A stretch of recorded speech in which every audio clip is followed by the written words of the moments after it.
propose to the meeting start. So as we should start the meeting now, and I give the word to the ECHO president, Massimo Vervelli. Thank you, Paul. Welcome, participants. Welcome to Paul, ECHO past president and current WCO president, and to the two speakers, Dr. Johan Semby, ophthalmologist from Sweden, which some of you will remember from our General Assembly meeting in Malmo, and Dr. Melinda Toomey, optometrist from Australia. Welcome. This week is Glaucoma, World Glaucoma Week. We are delighted to mark this occasion with this focused session on working towards collaborative care. Special thanks to the WCO for organizing the session exclusively for ECHO members. We are sure you will enjoy this session, learn not only about glaucoma and collaborative care, but also about the important work that WCO does. So, Paul, the floor is yours. Thank you, Massimo. Welcome, and thank you for joining us, all of you. We are around a little more than 70 delegates to this event, so we are so happy for this. And thank you, of course, ECHO, for giving us the stage today. Most of you know me as the past president for ECHO, and today I am in the role of president for the World Council of Optometry, WCO. We also have Professor Peter Hendicott, that is the president-elect for WCO, and Peter and I would like to use this webinar to show the value of WCO and where it fits into the global optometry. WCO is the only international optometric organization in official relation with the World Health Organization, the WHO. We bring a well-rounded perspective to help bring recognition of optometry everywhere. WCO is even asked by WHO to suggest optometrists for different working groups. So we are really in the center where it happens. During these presentations, if you have any questions, please type it in the question and answer box. And we may not be able to answer all the questions, but we will try to address any larger themes. Now, I would like to first invite Dr. Semby, who has discussed a few views on glaucoma from an ophthalmologist's view. Please, Dr. Semby, this stage is yours. Thank you so much, Paul, and welcome back to Sweden. Woo! Yes, yes, and I'm still in Sweden, actually, yes. And this is my office. This at the University Hospital in the great city of Norrköping. And this earlier today here, I did help junior doctors and nurses with, and some optometrists actually. We do have optometrists at the hospital as well with glaucoma cases. And here I look at patients and sometimes even treat them here. So, as we said, my name is Johan Semby. I'm a senior consultant in ophthalmology, and I like to give a presentation to you and an update to the work we're doing here. And I will start by sharing screen and sharing my PowerPoint right now. And we start from the beginning there, right here. So, I'm a project leader for joint research projects between public healthcare and private optometrists in the county of Östergötland, Sweden. I'm also a senior consultant in ophthalmology and affiliate researcher at the Karolinska Institute. So, I think you recognize this famous picture of Vision 2020, the right to sight. It's possibly one of the best slogans ever made, actually. And it did work out quite well, actually. We did make a great impact. But how many of you are aware of the new World Report on Vision, setting the new goals and new standards?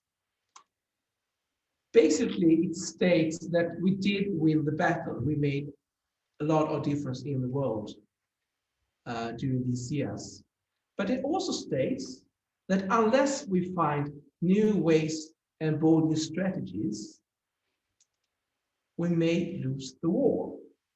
And this might seem a bit awkward. You know, we did win the battle. What is the problem? Well, the problem is the world is changing. And the people, to put this out in a good way, is the Royal College of Ophthalmologists. And they made an analysis of the situation for glaucoma and what needs to be done for the glaucoma care in the future if we're not going to end up with more people blind. And the statement is basically a perfect storm of increased demand caused by more eye diseases in an aging population require long-term care. Now, when some people say perfect storm, you do have to take it with a pinch of salt. But when the Royal College of Ophthalmology say a perfect storm, it is most likely a perfect storm. So why did I start this research project? Well, the reason I started was because when I was head of glaucoma in the county of Halland, I realized that we were basically sailing into a perfect storm. And unless we found new bold strategies, many would go blind. So I found out that we have to engage optometrists much more in glaucoma care if we are to succeed. So why don't we just do that? That was my first idea, yes, let's do it. But basically, when I introduced those kinds of thoughts, it became a bit of an uproar among the leading ophthalmologists in Sweden, actually. And if you look here at the World Health Organization, it's maybe not only a problem for Sweden. The acceptance of optometry as a profession remained an issue in many countries. Nevertheless, with the help of people like Paul Folkesson, thank you, Paul, I pushed through to deal with the challenges with poor supervision and coordination of eye care between different parties. And different parties here are basically optometrists and public ophthalmology. And this causes inefficiency and gaps and poor outcomes. And what is the result of inefficiency, gaps, and poor outcome? You get a very low cost benefit. You get very low bang for the money. And that's bad, because then people don't get the help they could get for that amount of money. So the impact of optometry should not be hindered, that is very important, by lack of coordination, regulation, and integration. Here's nothing that WHO identifies. So basically, how do I work in my research project, which I'm heading right now? Well, to start off, it's a great project. We have, out of 12 private optometrists in this great city of Norrköping, 11 is actually taking part directly in this research. And they don't get any money from me. They do it anyway, which is great. And we also have the Karolinska Institute on board, the Linköping University Hospital, the Swedish Glaucoma Association, and the Swedish Optometrist Association.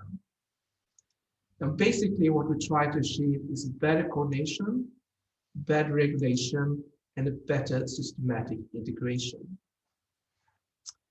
Now, we haven't published anything yet, but I hope we will make our first publishment in the end of this year.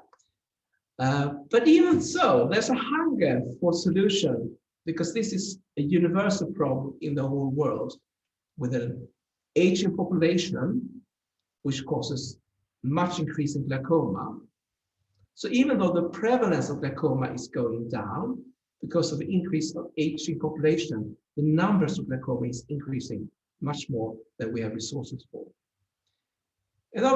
So any good idea is actually valuable. So it's already been presented, for example, at the World Glaucoma Congress in Melbourne, Australia, a beautiful country, by Professor Emping Chen from the Karolinska Institute, St. Erik Eye Hospital. And at the moment, he's the most senior glaucoma expert at Karolinska Institute. It has also been presented by a less famous person, and that is me, at the European Glaucoma Society's meeting Congress in December 2020 this year. So what is this research about? Well, basically, we're trying to get a better shared care that works better for us, for optometrists, and mostly for the patients, for the people living here. So in today's system, the only requirement for making a referral is an intraocular pressure IOP of more than 25 millimeter mercury. That is the only requirement. And we keep that at Linköping Hospital. But we're changing the requirements since the 1st of December 2018 at Norrköping Hospital, where I am right now. And before they can be referred, there needs to be a verified visual field defect. We also have a second part of our research project, which actually is looking at people with normal tension or slightly elevated tension, ocular hypertension. And this is quite unique, actually. And why do we do that? I mean, if they're normal, should we look at them? Well, the problem is IOP, eye pressure, is not the primary cause of glaucoma. So actually, half of all those with glaucoma have normal eye pressure. So we miss half of all those with glaucoma. And that is bad. So, what is the result so far? Well, after starting looking, I haven't looked through everything yet, but I started looking at over 10,000, well, it's 12,500 referrals from private optometrists to our university clinic. And that's quite a few from the year 2018 and 2019. That's 1 year before the research project and 1 year after the research project. And we have some interesting primary results, which I'd like to share with you from first year's data. And number one is the number of ocular hypertension at the hospital clinic in Norrköping actually reduced, while the number in Linköping were unchanged. Basically, we give more room at the hospital for more sick people. And there was 100 increase, well, over 100% increase in detected suspected open-angle glaucoma in Norrköping, while the increase were only 33% in Linköping. That means that this change of screening from the hospital to optometrists actually seemed to work even better. And this is the amazing one. Over 300% increase in detected normal tension glaucoma. And that is very interesting. Because, as I said before, this is a group we normally don't screen. So this screening is quite unique, actually. And if it works out well, it could set a world standard, a new world standard. So basically, how did it work out? Well, you see this picture here. You have these green little people, green people, what? And red people. The red people are the ones with glaucoma or highly suspected glaucoma, while the green people basically are healthy people with risk for glaucoma. And at the situation today, as you see on top of the picture in Linköping, a great number of people, actually the majority of patients, do not have glaucoma or very low risk for glaucoma. But the red ones that are outside the blue box, they are the ones that we don't have time for. And the problem is when we don't have time for the sick ones, some of them will go blind, and they do. So what we have in the boxes below, you see we transfer the green little people to the optometrist. So they screen them. And that means there's a very few green people left at the hospital, which basically also means that we have time for the people that actually do have a disease with a high risk of blindness. And plus that, we actually detect more glaucoma than before. So, what is the future?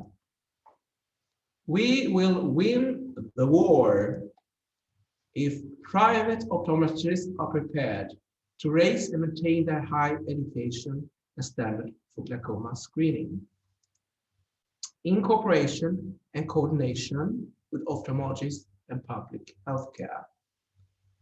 And this is all in the best interest of our patient customers, and fellow citizens, and grandma and grandpa. So basically, the winner is the people. So I'd like to thank you for listening to me once again. I mean, I did spend your time in Malmö as well. And I said, thank you so much. Merci beaucoup. Dankeschön. Muchas gracias. Grazie mille. Kiitos. Thank you. Thank you, Dr. Sembe. It's so nice to hear your views on this topic with shared care, and we really appreciate it. So now we are going to give the floor to Dr. Toomey. So please use the question and answers box if you want. And then we have the questions after the speak. Please, Dr. Toomey. Okay, excellent. I'm just going to share my screen, and hopefully everyone can see the presentation there now. So I'm Melinda Toomey. I'm an optometrist with over 25 years clinical experience. And I've been involved in collaborative glaucoma care in various roles during that time. And I'm now actually a PhD candidate researching the quality of glaucoma care and models of glaucoma care. I'm going to be discussing collaborative glaucoma care from the perspective of the optometrist and from the context of collaborative glaucoma care in Australia. So Australian optometrists are increasingly becoming involved in collaborative glaucoma care. And the main reasons for this are that, firstly, our scope of practice actually allows us to be involved in the diagnosis and monitoring of glaucoma. And this is by all optometrists. And those optometrists who are actually therapeutically endorsed in Australia can be involved in management of glaucoma. Secondly, we are empowered to actually be involved in collaborative glaucoma care by the Optometry Board of Australia, with the guidelines actually allowing us to initiate treatment and manage glaucoma patients in collaborative care arrangements with ophthalmologists. And thirdly, research is showing that Australian optometrists are both knowledge and resource ready to manage glaucoma patients. And if we look to the right-hand side of the slide there, we can see a table that was researched from back in 2014 that looked at the access of Australian optometrists to the specialty equipment that is required for glaucoma care. And we can see the percentages are quite high in that column that I'm indicating, and it's only been increasing in 6 years since then. So successful collaborative care is patient-centred and evidence-based. And the principles of collaborative care include the following. So you really need to have shared goals, and this means that the team, and this includes the patient and any carer for the patient, need to work to establish shared goals that reflect the patient's priorities. You need to also have clear roles so that both practitioners understand what their function, their responsibilities and accountabilities are, and this allows to optimise the practitioner's effectiveness. There needs to be mutual trust between the practitioners. So the optometrist needs to trust the ophthalmologist, and the ophthalmologist needs to trust the optometrist to do what needs to be done. Effective communication is so very, very important. In a collaborative care arrangement. Everyone needs to have access to adequate and timely information regarding the patient so that they can perform their roles effectively and appropriately. And lastly, there should be measurable processes and outcomes. And so what this means is that both practitioners need to monitor and audit the care that they're providing. And this is to ensure that care is appropriate and that the shared goal is actually being met.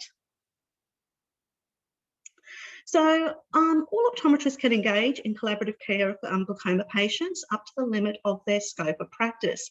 And I really see this as being a continuum where how you engage in collaborative glaucoma care is defined by what you actually can do. So speaking from my own personal experience, when I graduated 25 years ago, I wasn't therapeutically endorsed. I had diagnostic endorsement though back then, but because I worked in a regional town here in Australia, there was limited ophthalmology coverage.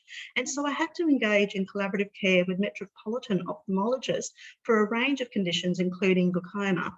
And what this usually involved was conducting assessments on the patients and sending a report back to the ophthalmologist so that they could then make decisions around the patient's care. So looking at that slide, as I said, I see it as a continuum with non-therapeutic optometrists at the start of the continuum, and they have the ability to absolutely be involved in history taking and physical examinations that are necessary for the detection and screening and monitoring of glaucoma. Of course, as scope of practice increases and optometrists become diagnostically endorsed, they can add to the physical examinations that they're able to conduct by including dilated fundus exams, applanation tonometry, and gonioscopy. And of course, therapeutically endorsed optometrists build upon this by being able to prescribe topical glaucoma medications, and in some jurisdictions, even oral medications, and of course, sometimes being involved in collaborative decision-making with the ophthalmologist. So in providing collaborative care, you may engage in some or all of these as part of your examinations. In history taking, you need to be able to investigate the ocular and medical history of the patient, identify risk factors for glaucoma, check patients' compliance to any glaucoma medication and treatment, and identify any side effects of treatment. Physical examinations. There are 5 main physical examinations in glaucoma care that need to be performed, and these include optic nerve head and retinal nerve fibre layer examination, IOP, intraocular pressure measurement, visual field assessment, and peripheral anterior angle assessment, and of course, corneal thickness measurement. So management tasks that you could be involved with include decision to treat, initiation of treatment, treatment alteration, monitoring, review, and referral. So there are definitely certain skills that are required for an optometrist who's involved in collaborative care. And to give you a bit of an understanding of what's expected of an Australian optometrist, I've got the desired skill set on this particular slide. So in Australia, there's an expectation that an optometrist will understand the various types of glaucoma, obviously primary versus secondary, open versus closed angle, and normal tension glaucoma. They need to understand how to detect, diagnose, monitor, and manage glaucoma. They need to understand the systemic side effects of commonly prescribed glaucoma drugs. They need to understand systemic drugs that may precipitate or affect glaucoma, and also understand potential interactions and potentiation between topical and systemic medications. They need to have an understanding of systemic diseases that can cause glaucoma. And to this, they need to understand the non-medical management of glaucoma that ophthalmologists are involved with as well, the laser, drainage, surgeries, things like that. So what are the resources that you may need to be involved in collaborative glaucoma care? Well, these do depend on your scope of practice. You may need some of these that I'm going to talk about on the slide, or you may need all of these. So for optic nerve head and RNFL assessment, this is ideally performed by slit lamp fundoscopy with diagnostic lenses, but it can also be done by other instruments such as a direct ophthalmoscope. In addition, retinal imaging is beneficial as it allows monitoring of progression, and this can be done with a retinal camera, optical coherence tomography, or a HRT. IOP needs to be measured, and this is ideally by applanation tonometry, either Goldman or Perkins, which is the gold standard. But depending on your scope of practice, rebound tonometry, such as eye care, or even non-contact tonometry may be appropriate in your circumstance. Visual fields need to be assessed, and the gold standard for glaucoma, due to its ability to monitor progression, is standard automated perimetry. Another option is frequency doubling technology. This may be more appropriate though as a screening tool, but if that's where you're involved in collaborative care, that's probably appropriate for what you're doing there. An assessment of the anterior angle needs to be made. Again, the gold standard is gonioscopy. Another method is Van Herrick, which you require a slit lamp to do that. Lastly, corneal thickness needs to be measured by a pachymeter, and that can either be a dedicated pachymeter, or many NCTs nowadays have a pachymeter inbuilt, or you can do this also by OCT anterior segment analysis. So There are many different types of collaborative care models, and they can be stratified in different ways. So firstly, they can either be formal or informal models, and formal arrangements usually have a formal agreement between the parties with set protocols, while informal tend to be more ad hoc arrangements. And these are usually between community-based private optometrists and ophthalmologists in Australia. So formal models can be hospital-based, where the optometrist provides the service within the glaucoma outpatient service, or they can be community-based, where glaucoma outpatients are actually sent from the hospital to the community-based optometrist for care. Or there are models where you have optometry-led intermediary tiers in Australia. Collaborative care models can also be stratified as refinement or monitoring models. And if we look at the image at the bottom of the slide, we can see the refinement and monitoring models in play. So refinement models are where optometrists see patients that are referred into glaucoma outpatient services first and assess them on whether or not they can be returned to their referring optometrist, or whether they actually do require an appointment at the outpatient service. Monitoring models are where patients who have stable chronic glaucoma are sent from the glaucoma outpatient service to community-based, to optometrists for follow-up appointments. And of course, in that particular model, if any problems are noticed, the optometrist refers them back into the hospital. So I'll spend the last few slides just going over some different models that exist within Australia. So the first one is the Community Eye Care program, which is a community-based refinement model, and this is run by the Westmead Hospital in Sydney.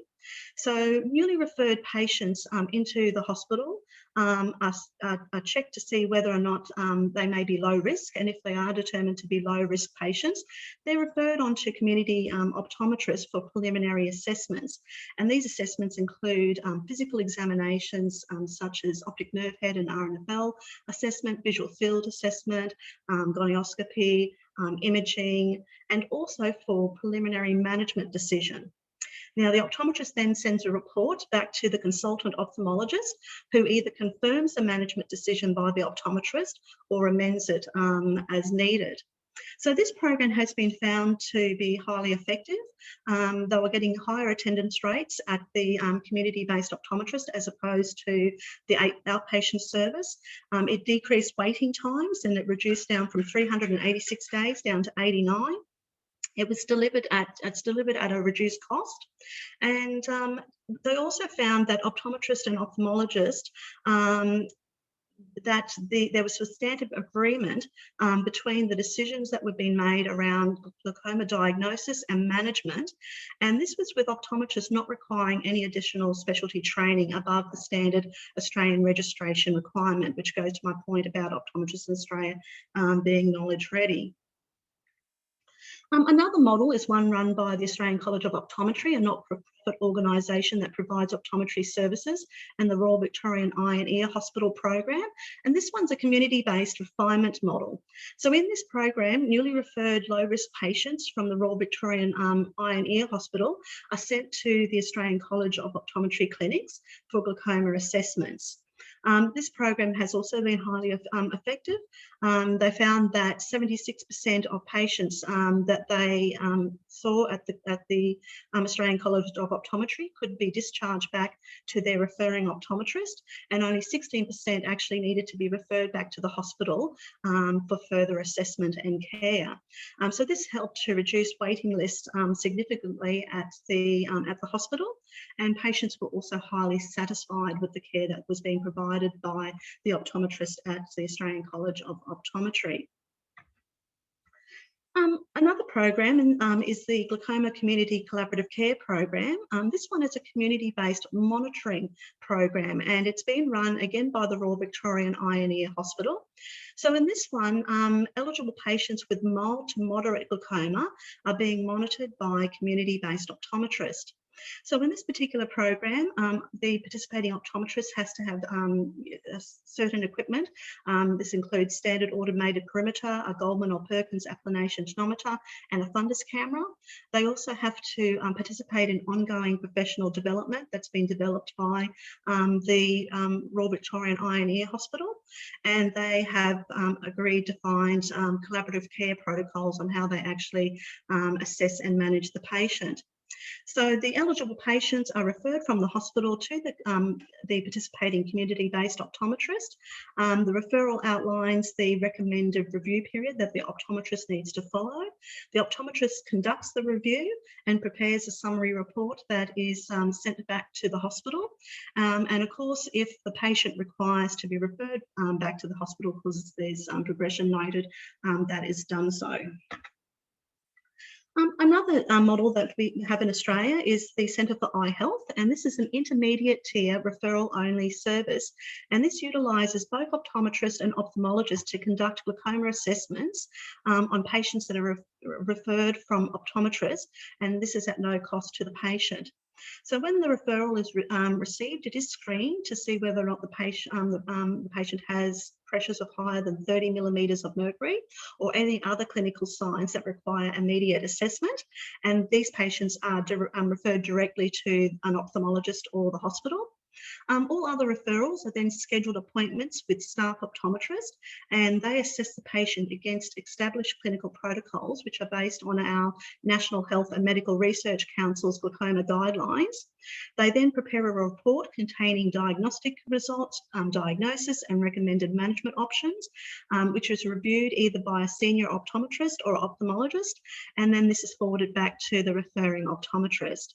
Now, patients can either be monitored by the referring optometrist, or the Centre for Eye Health can actually take over their care, or the patient is referred to an ophthalmologist for ongoing care if they have glaucoma, which requires an ophthalmologist to be caring for them. So this particular clinic frees capacity at the local Prince of Wales Hospital. So the last model of glaucoma care that you'll see in Australia is informal collaborative care agreements, and these exist between private community-based optometrists and ophthalmologists. So both diagnostic and therapeutic optometrists in Australia engage in these collaborative care arrangements up to the scope of their practice. And even though these are informal arrangements, the Optometry Australia recommends that optometrists still agree upon the following with the ophthalmologist. So again, they need to define the clear roles, who's doing what. They need to have a good communication protocol in place between the two practitioners. They need to have in place a follow-up system on who's responsible to monitor and review compliance and attendance, and then how is this reported to each other. They need to have emergency care arrangements in place, and this is so the patient knows who to contact if there's an emergency. They need to have the prescribing arrangements in place if the optometrist is a therapeutic optometrist, and they need to have an agreement on the information that's going to be documented in the patient's clinical records, and also the information that's going to be shared via reports. And of course, they have to have an adverse event management plan for the patient. On the slide, you can see two reports there, and these were developed by the Royal Australian and New Zealand College of Ophthalmology, and their collaborative care reports. And the one at the top is for the initial assessment, and the one at the bottom is for review appointments. And so these were developed to help standardize some of the communication that was occurring between from the optometrist through to the ophthalmologist, so that they were getting all the information that they required. So thank you. That's a brief overview of what's happening here in Australia and collaborative care from an optometrist perspective.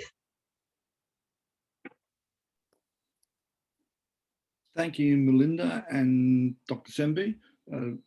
Most interesting. We've got a question from the audience that I'll come to in a moment, but I think the key question for optometry, though, really, if people are looking to get these types of programs off the ground in their particular country or their region, you've touched on some of the issues, which is the communication and clear roles, but the programs you talked about, Melinda, and what Dr. Sembi is doing in Sweden, I won't attempt to pronounce the town. Are the optometrists undergoing additional training? I know, Linda, in the Australian situation, optometrists have the skills, but to participate in the programs, are the programs run through the hospitals requiring them to undertake credentialing, if you like, or upskilling type programs? And the same in Sweden? Yeah. So in Australia, it is actually a bit of a mixed bag. So there are definitely a couple of programs. So the collaborative glaucoma care program from the Royal Victorian Eye and Ear Hospital in Melbourne actually does require that the optometrist not so much credentials, but is participating in ongoing professional development that they have specifically created, for optometrists to be involved in that particular program. The one at Westmead in Sydney actually doesn't require the optometrist above their standard registration requirements. They have to obviously fulfill their continuing education for that, but they don't require anything additional. Another model that I didn't talk about that actually does require credentialing in Australia is one around paediatric care, which is done here in Queensland. And before optometrists can actually be involved with that, they actually have to go through a credentialing program to be effectively endorsed by the hospital to provide care to their patients. To the hospital's patient care, they're referred out to the hospital. What about in Sweden, Dr. Sembi, the program you're running? Did you run any upskilling or knowledge improvement, skills improvement for the optometrists who are participating? Or? Yes, we certainly do. They do have visual field testing as part of their basic education. But like everything else, if you don't do it, you don't remember it, right? The same for ophthalmologists and everyone else. Basically, we needed to sort of get them up to date and make sure, they knew what they were doing, because if they don't know what they're doing, the result will be very bad, and the government will shut things down quite quickly. We don't want bad results. So that education is very important. So we actually have training from the Karolinska Institute, the ones that is training the master ones of optometrists today. They came down here to my city and basically made a training program to make sure that they knew what they were doing, and certified people. So each private optometry shop, because they're private shops, they do have a certified optometrist. They make sure they keep the level and standard and know what they're doing. So yes, you need to do that, because there's different kind of research when sometimes they just put a like a screening visual field in the city and see what happens, and the result is very bad, basically. Yes. and also sometimes when you try on optometrists carte blanche without any training or anything, the result doesn't go very well. But having said that, if you would do the same for the ophthalmologist, the result won't be that good either. Okay. So basically, you always need an update, and you may have to make sure that people doing something know what they do.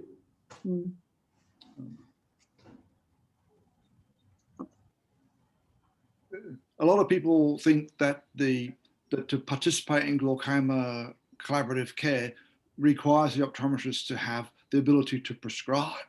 And I think Melinda touched on the point that that's not necessary, and I know optometrists in Sweden can't prescribe glaucoma medications, and that will be common. And in reality, that's the situation for most optometrists in most countries of the world, barring the number you can count on two hands of the ones that can prescribe. Do you believe it's necessary, or can optometry play a role without the ability to prescribe? Basically, I think you already answered the question. Yeah, exactly. I was just saying, hoping you would agree. Yes. Our nurses and people here, they do not prescribe, and they do amazing work.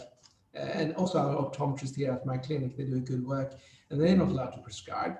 Basically, the prescription piece is the smallest part of glaucoma. Yes, exactly. Yeah. I really agree. Yeah. Yes.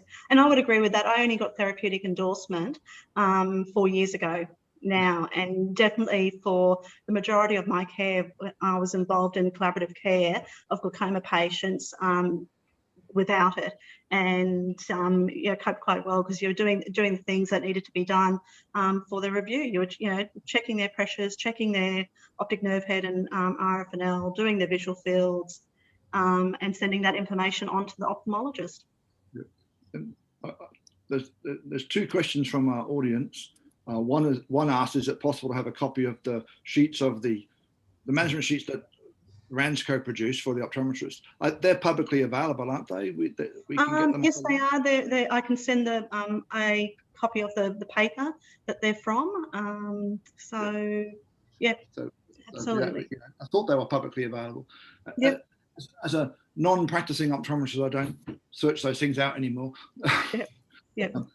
The last question very quickly, is a technical based one that says, when you use rebound tonometry, does central corneal thickness have the same impact like it does with Goldman tonometry when we're using eye care tonometry? And I think the research evidence is a little bit variable on whether rebound tonometry is affected by corneal thickness as much as Goldman tonometry is, but more affected by corneal hysteresis. Either of you got a comment? Oh, I think I would agree with that. Was reading only about this last week, and I think that you are correct that it does appear to be some evidence that suggests that it's not as affected.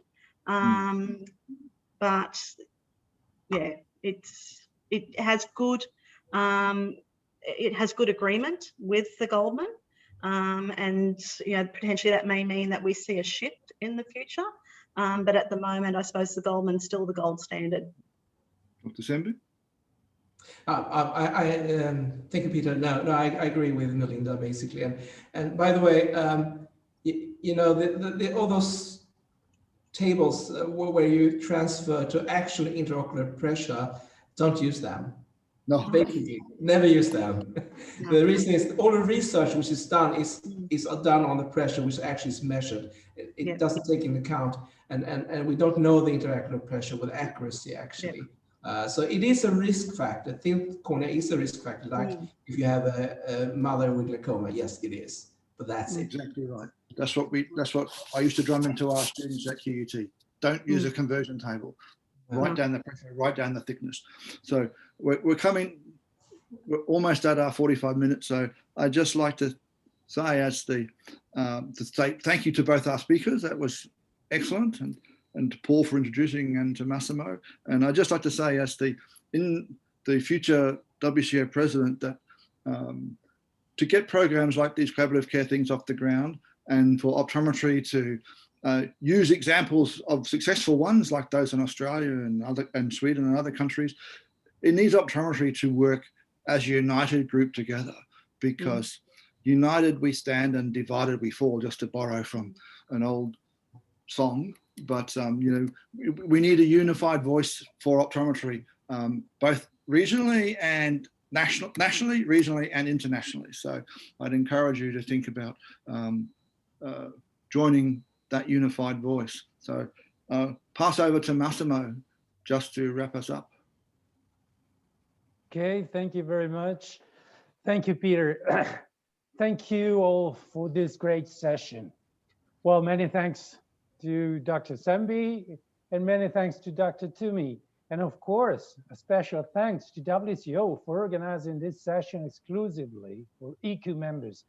The WCO is an organization that is familiar to many of ECU, and ECU has found it very valuable to be part of this organization with this representative, who at the moment are Cindy, and myself, and Cindy Tromans, of course you know her. And I think that this session has also illustrated the great resources the WCO has in terms of network, influence, knowledge, and reach for you as members. As a global organization, its official relationships with the WHO, the World Health Organization, it is a very important aspect when it comes to promoting the profession worldwide, including in Europe. Optometry is not established to the same degree in every country. We talked a little bit about that. And a strong global voice is not to be underestimated when wishing to influence the regulatory landscape. If you're not yet a WCO member, give some serious consideration to joining. As with many things, speaking with one common voice, as Peter already said, is important. And while the process can seem long, progress is happening, and it's absolutely worth being a part of this journey. And for each of us to contribute with our share. Europe is a strong region. We are the only ones to have such a complete blue book, for instance. So let's make sure we lead by example and support also the global cause. The recording of this session, as it was said, will be made available, on the WCO website and also shared by the ECU Secretariat. The WCO will also share a summary and other materials on the topic to everyone who indicated in the registration form that they are happy to receive communication from the WCO. So I wish to thank you again for this fantastic webinar and have a good afternoon, all of you.